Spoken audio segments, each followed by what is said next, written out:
I used to believe my parents were the very definition of honor and influence, until tragedy struck twice. Both of my children died in the same hospital, under the care of the same doctor, and in the exact same way. When I started digging deeper, I stumbled upon strange payments, forged medical records, and a horrifying truth that froze my blood. My own family had paid someone to harm my children, all to safeguard the so-called purity of the Whitmore bloodline. Now it's their turn to feel every ounce of pain they forced upon me. My name is Jackson Whitmore, but on days when I manage to step out from under my family's shadow, I just want to be called Jack. Just Jack. I'm 27, living in a luxurious apartment at the heart of Atlanta, surrounded by towers that shimmer like cold, glass jewels. From my living room window, I watch the city stretch endlessly, glowing like a dream that refuses to sleep.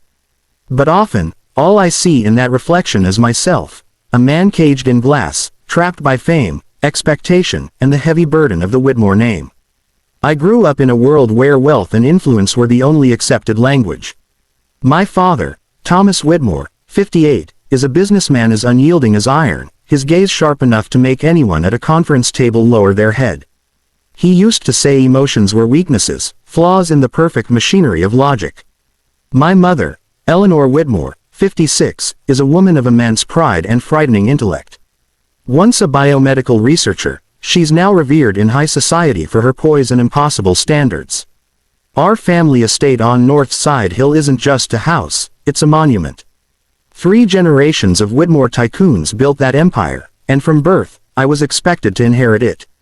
Every step of my life was meticulously arranged. The finest schools, studying abroad in England, and a degree in finance from Oxford. There was no room for choice, for failure, or for being simply human. Every time I looked in the mirror, I saw a man polished to perfection, tailored suit, immaculate hair, but inside, I was suffocating. I yearned to live like a normal man, not the heir to a dynasty. I wanted to run through the rain without worrying about ruining designer shoes, to sit in a small cafe and talk to someone who didn't care about my last name. Then one scorching summer day in Atlanta, everything changed. I met her, Amara Collins, a name that would one day become the rhythm of my heart. That day, I attended a charity event meant to renovate a school in one of South Atlanta's poor neighborhoods. It was one of those projects our company financed mostly to polish its public image. I went there reluctantly, intending only to fulfill my duty and hurry back to my mountain of financial reports. But the moment I stepped into the dusty schoolyard, I saw her, Amara, 25, a preschool teacher of African descent, standing among a group of children, her smile radiant as sunlight. She wore a pale blue blouse, her hair tied high, her hands stained with paint from helping the kids color a wall. The way she laughed, the way she knelt beside a crying child and comforted them, the way she brushed the sweat from her forehead yet kept smiling, it was like a breath of cool air through the suffocating heat inside me. I stood there frozen, forgetting entirely why I had even come. "Are you going to just stand there staring, or are you planning to help?" Amara called out, her voice teasing but firm. The kids burst out laughing, and for the first time in my life, I felt as awkward as a teenage boy. I stepped forward, took the brush she offered, and began painting. We didn't talk much, but every time she laughed because I smeared paint on my shirt or showed me how to blend colors, I felt something come alive inside me. In the days that followed, I kept finding reasons to return. Sometimes I brought construction materials, other times, I helped repair the roof. I never mentioned my background. To her, I was just Jack, an ordinary guy who liked lending a hand, and I liked it that way. Around Amara, I didn't have to be flawless or careful, didn't have to wear my mask of perfection or fear the judgment of others. Amara lived in a small apartment in South Atlanta, where the streets buzzed with life and carried the smell of freshly baked bread from a nearby bakery. She was lively, genuine, and possessed a kind of warmth I had never seen among the high society circles I'd grown up in. Once, she invited me to dinner at her place.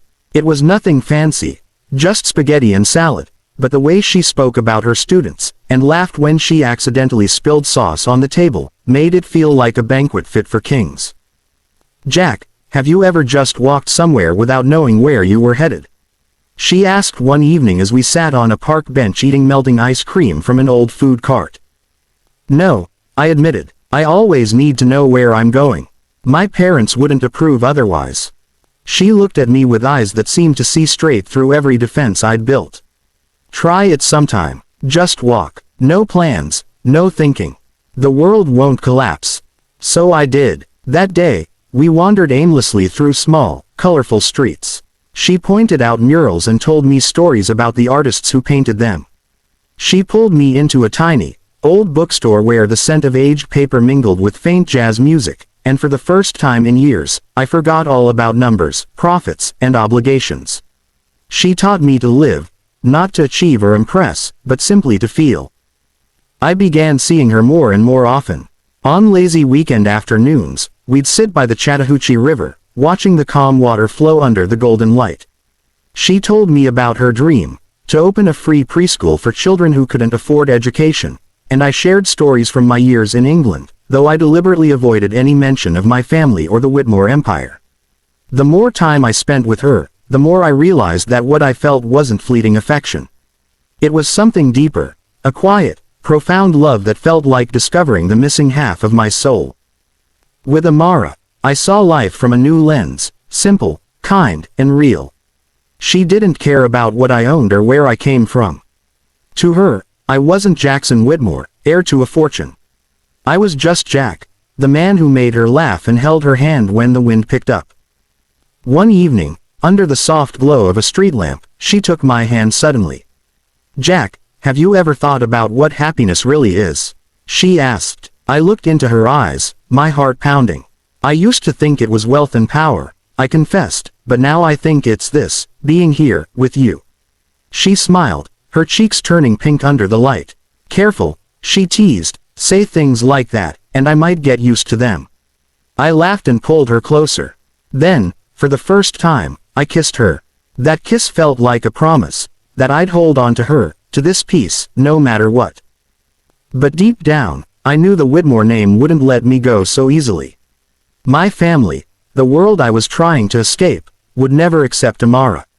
To them, she was a preschool teacher from a modest neighborhood, someone who didn't belong to their circle. But I didn't care. With Amara, I had found something money could never buy, genuine happiness, the kind that came from love, not luxury. In the weeks that followed, we built a secret world for ourselves, hidden from cameras and judgmental whispers. Each time I left her apartment, I'd look over my shoulder, making sure no one followed or snapped a photo. But as the saying goes, secrets never stay buried forever. One morning, as I sat in my office at Whitmore Financial Holdings, my phone wouldn't stop buzzing. It was a message from an old friend. "What's this about, man?" he wrote, with a link attached. I tapped it, and the world around me froze. The headline screamed, "Whitmore heir in love with poor teacher, secret or scandal?" Right there, in full color, was a photo of me and Amara from the charity event, me leaning down to kiss her forehead as she smiled, eyes sparkling. My chest tightened, my hands shook so hard I dropped the phone. That private moment, that fragile happiness, was now displayed for the whole city to see. I called Amara immediately. Her voice was calm, though I could hear the worry beneath it. "Jack, I don't care what they write," she said softly. "But are you okay?" I wanted to tell her yes, that it didn't matter, but the words stuck in my throat. Because at that very moment, another message flashed on my screen.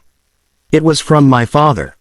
"Come home, now." The mansion on North Side Hill had never felt so suffocating as it did that day. The grand living room, with its antique paintings and gleaming chandelier, seemed to close in on me, swallowing me whole. My father sat in his leather armchair, hands clasped tightly, eyes sharp as knives. My mother stood by the tall window, her posture rigid, her expression unreadable. On the table lay the tabloid, the photo of Amara and me glaring up like an accusation waiting for its sentence. "Explain yourself, Jackson," my father said finally, his voice low but razor sharp. "Who is she? A preschool teacher. What are you thinking, dragging this family's name into disgrace?" I drew in a deep breath, trying to stay calm. "Her name is Amara Collins," I said firmly. "I love her. She has nothing to do with your company's reputation or our wealth." My father let out a harsh laugh, cold, humorless. "Love," he sneered. You call this cheap impulse love. You're Jackson Whitmore, heir to an empire. You don't get to throw your future away for some woman who doesn't belong in our world. Amara isn't an outsider, I replied, my voice trembling yet steady with conviction. She's the only person who's ever made me feel alive, like I'm not just existing to satisfy you and Mother. My mother turned from the window then, her tone gentle but cutting, every word wrapped in ice. Jackson, you're smarter than this. You know how our family operates. We do not live for feelings. Emotions are distractions, and you're letting them destroy you. I met her eyes, the weight in my chest growing heavier. Mother, I'm not blinded. I just want to live my life, not the one you've scripted for me. My father suddenly slammed his palm on the table, the sound echoing through the vast room. Enough, he shouted. If you don't end this nonsense, you're no longer my heir.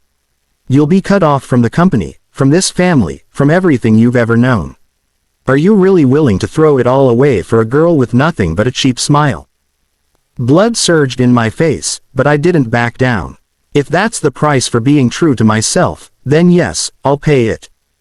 The silence that followed was heavy, freezing the air around us. My father's eyes burned with fury and disappointment. My mother turned away, unable to bear the sight. I knew in that instant I stood at a crossroads I could never return from. I had tried reasoning, pleading, explaining, but my words fell like stones into an endless sea, unheard, unmoved. That night, I stood once again in the familiar living room of my childhood, surrounded by relics of a life that was never truly mine. The Whitmore heirloom ring, a golden band etched with our family crest, felt like a weight in my pocket. It symbolized everything I was expected to become. But to me, it had become nothing more than a chain. I placed the ring gently on the table before them. I don't want this anymore, I said quietly, my voice steady. I refuse to live the life you chose for me. I choose Amara. I choose myself. My father didn't speak. His piercing gaze followed me like fire. My mother didn't turn around. Her back remained straight, cold, unyielding. No words of farewell, no sign of affection. I walked out of that mansion, my heart heavy but my spirit lighter than it had ever been. For the first time in my life, I felt free.